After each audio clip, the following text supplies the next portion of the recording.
Kati nchi za magharibi zikiwaza namna ya kutumia fedha za Urusi zilizogandishwa, waziri wa mambo ya kigeni wa Urusi Sergei Lavrov amesema kwamba Moscow itajibu juu ya kanuni ya usawa ikiwa magharibi itaamua kuhamisha mali za Warusi zilizohifadhiwa kwa ajili ya Ukraine. Amesema kwamba Urusi itatoa jibu kali na la maumivu ikiwa mataifa ya magharibi yataamua kuiba fedha za Urusi na kuzichukua kwa ajili ya Ukraine. Anasema Urusi itatoa jibu la kutosha kwa vitendo vyovyote vya ujambazi kwa mujibu wa kanuni ya usawa kwa kuzingatia maslahi ya kitaifa na haja ya kufidia uharibifu uliosababisha Ukraine. Alisema kwamba lazima mataifa magharibi yapate jibu la kushangaa na la maumivu, anasema waziri huyo wa mambo ya kigeni. Hakuna njia ya kisheria ya kukamata mali za Warusi iliyohifadhiwa, Lavrov aliongeza.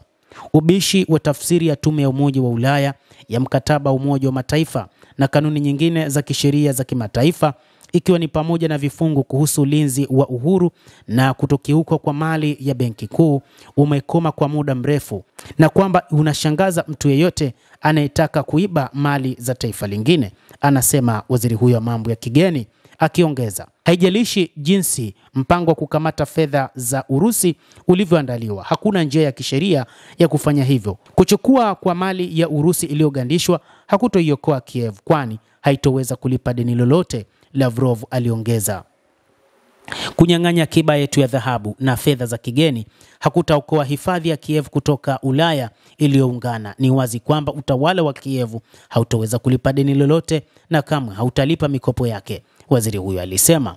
Sio wote katika Umoja wa Ulaya kwa kutambua ukweli huu wako tayari kuchukua hatua kwa upofu ambazo zinaweza kusababisha hatua kubwa ya sifa kwa kando ya euro kama eneo la shughuli za kiuchumi, Lavrov alieleza zaidi. Waziri wa biashara kutoka Ubelgiji Theo Franken alisema kwamba majibu ya Urusi katika tukio la kunyang'anya mali zake yatakuwa ni ya kuumiza sana. Hivyo akausihi Umoja wa Ulaya kuachana na mpango huo na kutafuta njia nyingine mbadala za kutafuta fedha kwa ajili ya kuifadhili Ukraine.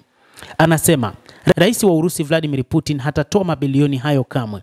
Atalichukulia hili kama kitendo cha vita na kushughulikia pigo kubwa kwa Ubelgiji na mataifa yote ya Umoja wa Ulaya. Itakuwa ni chungu, itaumiza sana, na labda kama hatua ya kulipiza kisasi atataifisha mali bilioni 200 za nchi za magharibi zilizoko Urusi. Haitakuwa tu fedha za Ubelgiji, lakini pia fedha kutoka katika nchi kubwa kama vile Marekani, Ujerumani na Ufaransa, taarifa ya Franken ilieleza zaidi.